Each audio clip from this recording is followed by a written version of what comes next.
How to use the Latency tab. This is how you use the Latency tab in the Eclipse software. When you first open the software, this is the screen you will see without the ABR measurements. To enter the Latency tab, click Latency to the left.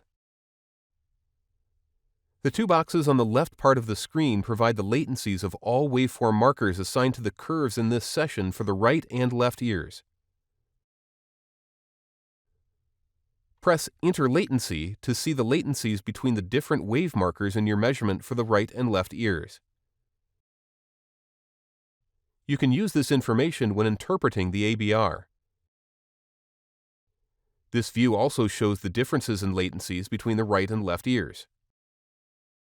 In the center of the screen, you can see a visual representation of the latencies. In the top of the screen, you can see the symbols for each of the markers in this latency graph.